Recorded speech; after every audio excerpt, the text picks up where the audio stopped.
Welcome back, everybody. About 4:30, 8th of August. Going to check out these doors here and see what kind of shape they're in and get them cleaned up. I've got some burn through where I was doing my final blocking, like there. A couple other spots. I got some scratches in here, though they're not too deep. Digging up the edges a little bit when I was doing all my gaps. So I want to get that all assessed and make sure I don't need any minor work there. Get those ready to go into epoxy. We'll see how much epoxy I'm actually going to have to do. That's really the only burn-in spot right there. I'm not so sure that I'm going to worry too much about it. And I've got my nice pretty boot lid here with actual properly painted, or at least as proper as I can get it, epoxy primer. I might flip this guy over. It definitely needs another coat on the other side. And still in the run up to paint here. It's all in preparation for that. Now that I've got the paint problem figured out, at least I hope I do, I may come over here and take another swath of panel out here and just a nice big flat spot, get it into epoxy, and then go right into base coat on it, just to make sure that I've got the base coat and I understand how it lays down, if it's going to lay down differently in the clear. Also, who knows, maybe I'll get lucky and it'll come out with a minor orange peel instead of major orange peel like I had. So this is what poor adhesion looks like. You can see that's epoxy under there, really shiny, so I didn't get it scuffed up. And what's on top of that is build primer. So this is the boot lid. I'm confident that everything except these rises probably got scuffed up. I got a lot of car there, so I didn't have the problem over here, but when I put the hinges on, tighten them down, it cracked that paint. As I move forward here, obviously another thing to worry about. But I am going to get the top of the boot lid here in epoxy again, and obviously I'll scuff that up. So this is the last toy I'm buying, I promise. These are called soft sanders, and I've seen these a couple times, and until I really got into the blocking that I really needed to worry about it, even though I probably always should have. I had these in my Amazon cart for a while. So it's a 5-pack, I think, but you can see it's all kind of odd shapes, and for contouring, obviously, and they seem to be pretty resilient. I was afraid that it might, over time, start to kind of wear down and just kind of give up and not work real well. So I got this red one here, and it'll take regular sticky sandpaper. So I got this red guy here, and I've got it on this contour. What I did with it was got into this pretty sharp corner here where the hinge plate comes out. And I was able to use that contour to get into that crevice, where a regular sandpaper I couldn't without using my finger and then just trying to tear it up. So it seemed to work pretty well. I also took this down pretty far. I'm going to go a little bit further and get this. You can kind of see here it's still got a little bit of shiny spots there. Get the rest of that out. The hinge is going to be over top of this. I don't really care if this is flat or not. So I'm just going to get the rest of that little bit of gloss that's out of there. This one is in much better adhesion shape, so I must have actually sanded that one, God forbid. But I'm going to go ahead and 320 this whole panel, get that painted. I got the doors up here. I want to get them into epoxy again. I'd like to do that tonight. I'm going to strip some of the 240Z fender and give myself another spot to go with epoxy. And then I'm just going to go right to base coat, clear coat with that, so that I can get a feel for how that stuff goes down, since I figured out my paint problem. But that's going to definitely take a majority of the evening, and I got to do something a little better with getting these doors mounted for paint. Well, it's only about 7 o'clock, but I'm going to call it a night. I got the doors on the rack. This is how I first painted them. It's not the best. I'm not quite sure if that's what I'm going to go with. But everything got DA sanded. I did the doors as well. And there's that one scratch. I got most of it out, but not all of it out. No, I don't. Right there, you can see right there, that little thing. So I think what I'm going to do with that is essentially take the paintbrush and cheat a little bit and see if I can fill it in with epoxy. Another round of epoxy here, and as much as it pained me, I took down the Z fender, so that's all been DA'd with 80 grit, and that's ready to go. You can probably see that orange peel in there, how bad that is, but it's a lot more shiny than this guy over here. But this orange peel pretty much is gone, so a little more luster here, but not here. But we'll see with the new the right way to paint, if that'll make a difference. But anyway, I not gonna paint it all tonight. I think I'm going to plan this out a little bit better and think about doing a different plan here on the door supports, and we'll see. Good morning, everybody. About 8 o'clock Saturday, 10th of August. Changing the plan again, because what good is a plan if you can't change it? So I'm still going to get everything that you see here in epoxy, just one coat for the spots that I went to bare metal on, like that little spot there, this little guy over here, and a couple of the around the trim. What I'll do is I'm just going to shoot it with a coat just in those specific areas. This is all full strength epoxy, and then I'll do the entire panel. After the 30-minute induction, I'll do the entire panel in a single coat of epoxy, including the Z fender over here, and then I'm going to set all that stuff aside. Before I do that, however, I'm going to get the body back out over here and start prepping the body. The body's going to be next, and I'm going to take it through full paint and clear coat.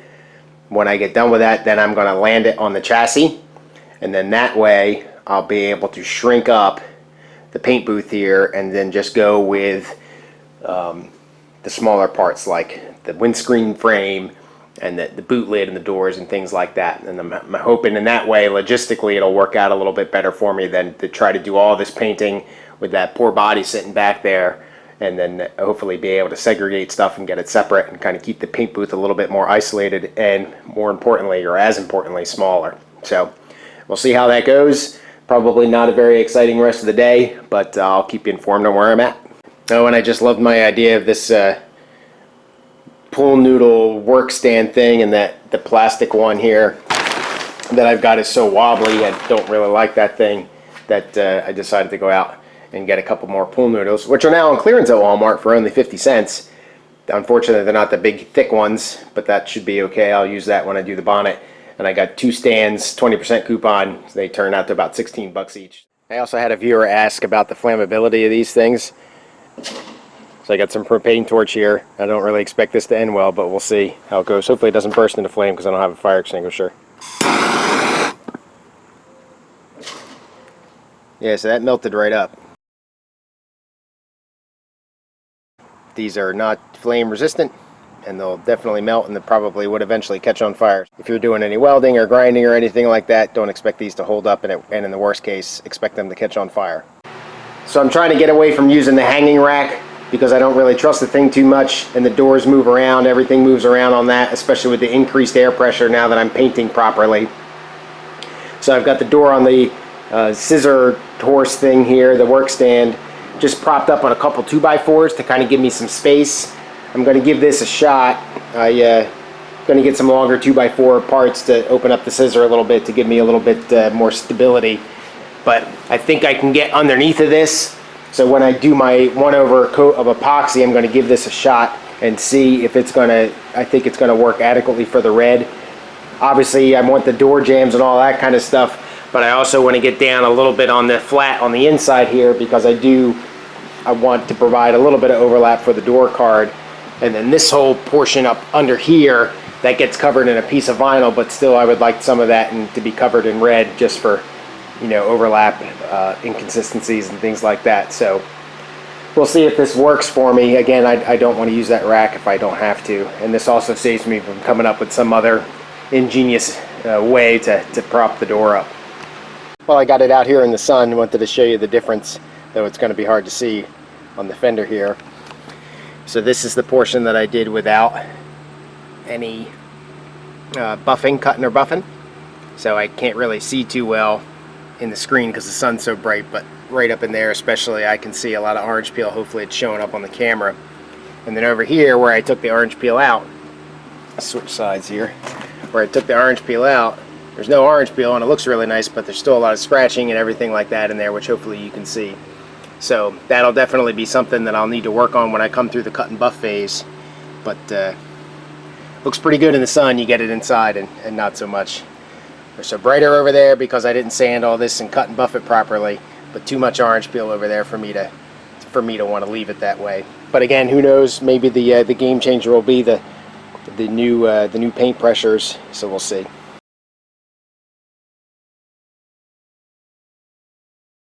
Before I learned that I had the paint set up wrong and the gun set up wrong, I had not recommended the Harbor Freight desiccant filters because they were cutting down the air pressure really far. So I'm going to go and do a quick little test here and see if I should rescind that recommendation. So I've got the regular Motor Guard desiccant one, the one that I like and the one that I've been using, and obviously the regulator. Plug it in. So about 26 pounds there, which is what I would expect, and that's how I would have it set.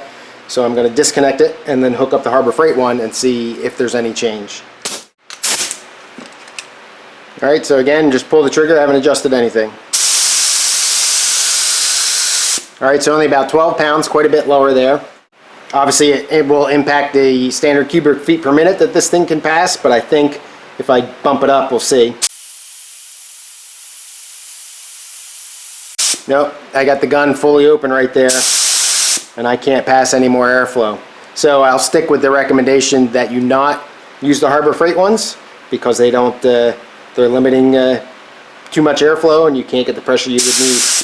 Started hand sanding everything just in preparation for reduced coat of epoxy. I don't intend on spending a whole lot of time on this, but I do want to get it scuffed up, and then right before I paint I'll hit it with a red scuff pad as well. But I'm just using 220 grit right now, and I'm going to get all the areas, all this stuff is going to get painted red eventually, so I'm hitting everything that I intend to paint again. But I do need to get it all scuffed up and ready for paint. And while I've got the booth wide open here and nothing in it, and I don't like to paint until the end of the day, I'm just go ahead and get it scuffed up now. One other thing I will point out is right here I had a run that was really the only run that I had during my painting of epoxy in here, so I'll take that. And again, I'm also going to only scuff the areas where the carpet is not going to cover, and the majority of that's going to be up underneath the dash. And then I am going to scuff, I think, this entire back clip here and get that all done.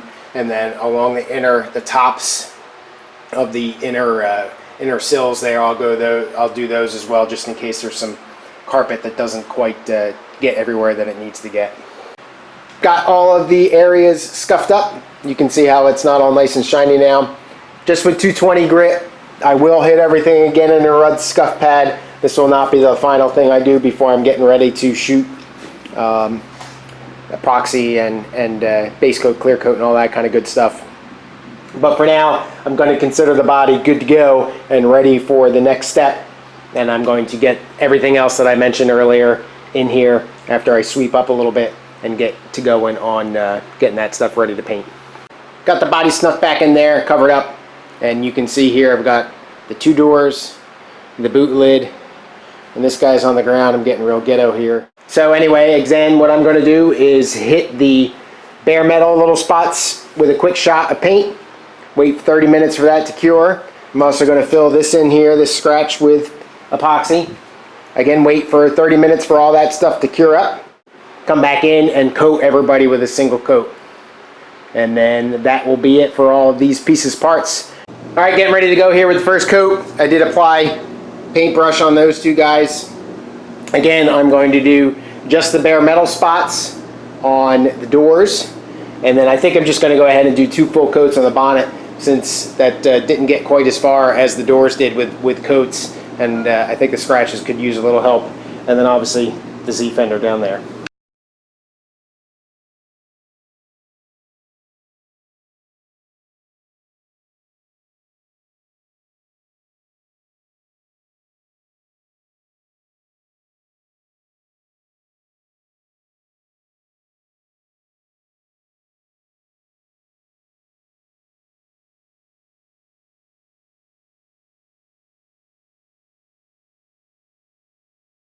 Well, if you didn't notice, or I edited it out, I kind of ran out of paint towards the end there on the boot lid. Unfortunately, just the front part there, right where it starts to break. But I think I'm just going to go with it. And also the Z fender didn't get a second coat at all. But the doors got a coat, and it's a little bit different painting with the new settings. I definitely got to slow down a little bit and kind of get used to it. But all in all, I'm happier with the way that it's going, and reset my learning curve a little bit and get back at it. Alright everybody, that's all I got. Thanks so much for watching. Please leave a comment below. Tell me what you think. Body's up next. moving along, getting closer to paint. Cheers.